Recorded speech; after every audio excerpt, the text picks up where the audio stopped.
بسم اللہ الرحمن الرحیم۔ السلام علیکم ورحمۃ اللہ وبرکاتہ۔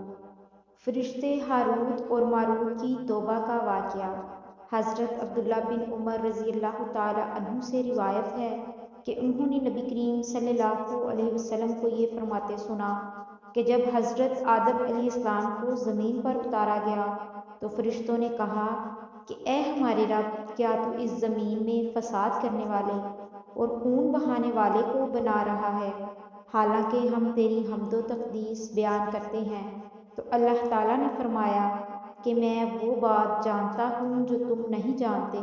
سورہ بقرہ میں اللہ تعالیٰ کا ارشاد ہے، تو فرشتوں نے کہا کہ ہم تیرے نبی آدم سے زیادہ اطاعت کر سکتے ہیں۔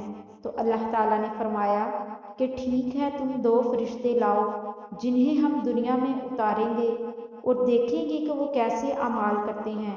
تو فرشتوں نے کہا کہ ہاروت ماروت کو بھیج دیں۔ تو ان دونوں کو زمین پر اتار دیا گیا اور اس کے بعد زہرہ ستارے کو ایک بے انتہا خوبصورت عورت کی شکل میں ان کے پاس بھیجا گیا۔ وہ ان کے پاس آئی تو ان دونوں نے اس سے اس کا نفس مانگا، تو اس عورت نے کہا کہ نہیں، خدا کی قسم، جب تک تم شرکیہ کلمہ نہ کہو گے میں راضی نہ ہوں گی۔ تو ان دونوں نے کہا ہم شرک تو ہرگز نہیں کریں گے۔ پھر وہ عورت وہاں سے چلی گئی اور پھر ایک بچے کو گود میں اٹھائے لائی۔ انہوں نے پھر اس سے نفس مانگا، بدکاری کی خواہش کی، تو اس نے کہا کہ تم اس بچے کو قتل کر دو تو میں راضی ہوں۔ انہوں نے کہا ہم اسے ہرگز قتل نہیں کر سکتے۔ پھر وہ گئی اور پھر شراب لے کر آئی اور انہوں نے پھر اس سے نفس مانگا، تو اس نے کہا یہ شراب پیو، تو انہوں نے شراب پی لی اور نشہ میں مبتلا ہو کر اس عورت سے بدکاری کی اور بچے کو قتل بھی کر دیا۔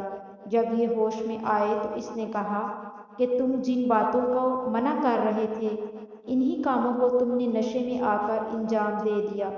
تو ان دونوں کو اللہ کی طرف سے دنیا اور آخرت کے عذابوں میں سے کسی ایک کو چننے کا اختیار دیا گیا، تو انہوں نے دنیا کے عذاب کو چن لیا۔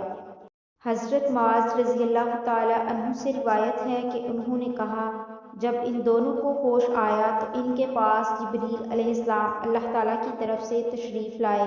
یہ دونوں رو رہے تھے تو وہ بھی ان کے ساتھ رونے لگے اور فرمایا کہ یہ کیسی مصیبت ہے جس کی شدت اور بدبختی نے تمہیں تباہ کر دیا، اور پھر فرمایا کہ اللہ تعالیٰ نے تم دونوں کو 2 باتوں کا اختیار دیا کہ یا تو دنیا کے عذاب کو قبول کر لو اور آخرت میں اللہ کی مرضی پر چھوڑ دو، وہ اگر چاہے تو تمہیں عذاب دے یا پھر تمہیں معاف کر دے، یا پھر چاہے تو آخرت کا عذاب لے لو، اور یہ بھی جان لو کہ دنیا ختم ہو جائے گی اور آخرت ہمیشہ رہے گی، اور اللہ تعالیٰ اپنے بندوں پر ترس کھانے والا مہربان ہے۔ تو ان دونوں نے دنیا کے عذاب کو اختیار کر لیا۔ حضرت معاذ رضی اللہ تعالی عنہ کہتے ہیں کہ وہ دونوں بابل فارس میں زمین کے نیچے ایک غار میں 2 پہاڑوں کے درمیان لٹکے ہوئے ہیں۔ انہیں صبح شام عذاب دیا جاتا ہے، اور جب فرشتے یہ سب کچھ دیکھتے ہیں تو بیت معمور میں اپنے پروں کو مارتے ہوئے کہتے ہیں کہ اے اللہ، اولاد آدم کی مغفرت فرما۔ حیرت ہے کہ وہ باوجود شہوات و لذت کے اللہ تعالیٰ کی کیسے اطاعت کرتے ہیں۔ اس کے بعد فرشتے اولاد آدم کے لیے استغفار کرتے ہیں، اور یہ اللہ تعالیٰ کے اس ارشاد میں بھی ہے، اور ملائکہ اللہ کی حمد بیان کرتے ہیں اور اہل زمین کے لیے استغفار کرتے ہیں۔